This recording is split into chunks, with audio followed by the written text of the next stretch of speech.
Barno, nima kayfiyatingiz yo'q o'zi? Bilasiz, yangi biznes ochganman. Hech yaxshi, sodiq xodim topa olmayapman. Korxonam sirlarini hammasini ko'chaga tashyapti. Sizda bu bo'yicha shug'ullanish uchun HR menejeringiz bormi o'zi? HR menejer haqida eshitmaganman. Shunaqa kasb ham bormi?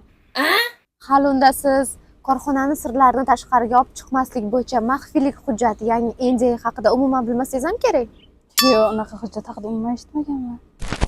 Siz ham biznesingizni yuritish jarayonida xuddi shunaqa muammolarga duch kelyapsizmi?